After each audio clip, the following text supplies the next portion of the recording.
1 year ago, 365 days later, my most popular video about Vail VR quickly skyrocketed towards the fucking moon, brother. Why did I do that? I don't know, but look. If you didn't know, Vail has been in development for quite a while, even teasing the game back when most of the VR audience wasn't born yet. Wowee, sick burn. Oh my gosh, guys. I'm gonna go right to my Tumblr. Its focus on realism while also keeping that futuristic aesthetic has always had me coming back for more. And now with Vail finally hitting its full release on Quest, and as the guy whose most popular video is Vail, let's talk about it, guys. Welcome back to my YouTube channel with a wacky crew of cast members like me and me. So 1 year ago, 365 days later, how has Vail changed and managed to come back as the best VR shooter?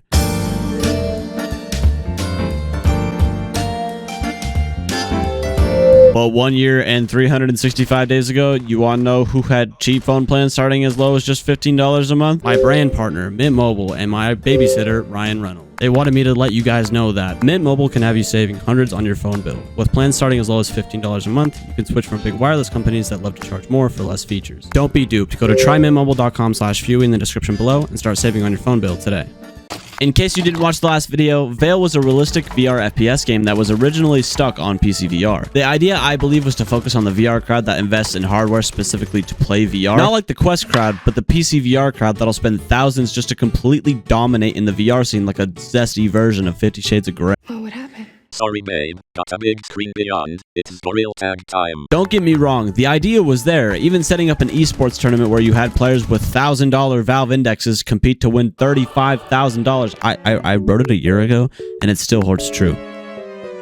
Where the hell did you get this much money? The biggest problem with Vail at this time was the fact that it was not available on Quest. Despite this being a main focus on the PC VR esports scene, the vast majority of players were mainlining the Quest platform because, wow, a headset that didn't need to be connected to a PC, but also wasn't that expensive. Who would have thought that the Quest would have been the most popular platform? In terms of gameplay, Vail felt very similar to Pavlov in the sense that you would have to join each match through the server browser. Again, not bad, but if you want this game to sell well with the VR audience that ranges from 2 + 2 = 5, or guys, I'm in the 7th grade, I'm really mature now. But even with the buzz of a new VR esports driven shooter focused solely on PC VR and the buzz from yours truly, hey X-Labs, I don't mean to brag, but I seem to have gotten a good amount of media coverage. So like, what's the odds of a job? Hit my line. I got text message, I got email, Snapchat, TikTok DMs, Kick Messenger, Uvu, Skype, AOL, not Discord because that's scroll. But Vail has definitely had some growing pains. The game was fun, no doubt, but it's just the small things that kept it back, like not having it on the most popular platform. But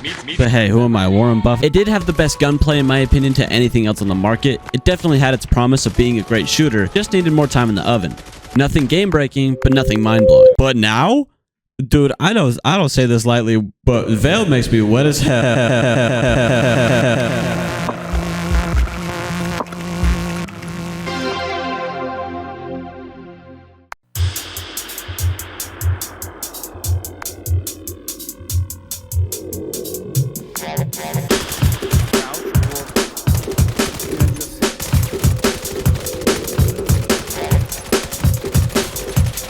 What did I go for? 20 and 7. Artifact, please. And that's a good thing. Vail now compared to Vail when I played it, sun and moon levels of different. I don't know if there's a difference between those two Pokemon games. I'm just trying to be different. Haha, I'll add you guys on MySpace. So the matchmaking, loadout system, the progression system. Vail is now one of my favorite VR shooters. Yes, next to Breachers. A lot of you called Breachers trash in the last video. I don't say this lightly. It's quite literally a skill issue. If you can't handle me at my Breachers, you can have me in my Vail. Games where I shit on teammates and have to carry the game like I'm Ronnie Cole. Two things that Vail does right. Vail has a really good progression system. It's something from flat screen games that never really made its way onto VR FPS games. Pavlov doesn't have it. Contractors doesn't have it. Breachers kinda has it. But Vail is the only one that has you unlocking things pretty regularly as you play the game. No microtransactions for features, just a simple progression system that keeps the game interesting as you unlock more and more things. And I made a whole video about having a designated matchmaking system. And guess what? Vail has the simple option of finding a game just by the press of a button. Modding in Vail would be cool, but I'm really glad this is the main way to find a game. But the biggest problem from Vail from a year ago? players. The biggest problem holding back Vail from a year ago was the player count. There just wasn't a lot of players playing this game. Aside from Vail not existing on the most popular headset of all time, it just wasn't so simplistic to find games when you have the main hub instead of just immediately starting with the server browser like Pavlov. Now you can always find what game is available, and you're more likely to find new players every single time. Like I said in my problem with VR FPS games video, it's nice to be able to press play and immediately join a game. Not having to find a server every time you want to play Vail will help it keep a retaining audience from something like Pavlov or Contract. With that being said, there's definitely room for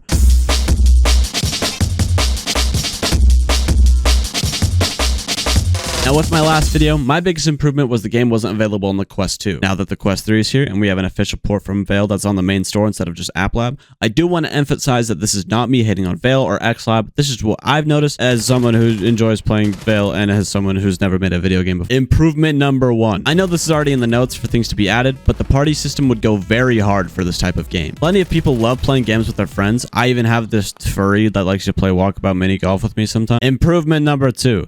If you're trying to lean on this Call of Duty level up system, throwing in some perks like in Call of Duty might help to spice up things in the gameplay. Similar to that, you could change the scopes reward to be per gun, so you actually have to use that gun in order to get the correct attachments. Just something to spice up the gameplay and keep that longevity. And improvement number 3. Honestly, I don't have much that I could say to improve Vail. Outside of just more maps or the rare bug fix, seriously, they've done everything right in one fell swoop. Everyone, round of applause for the people at XLab. The boys, congrats. In conclusion, Vail is now definitely a top contender to be the best VR FPS game you can play right now. Everything in this video has been recorded on the Quest 3, so whether you're a PC VR player or a simple Questie, now is the best time to hop into Vail. Thank you to our Mega Rich patrons, FunLol55, Retro, Tor Willem, Wes, Lunarus, and OnlyMint. XLab, Vail Devs, Virtual Panda, whoever's watching, if we can get a Happy skin, it's not far-fetched to get a Viewies Gamer Club skin.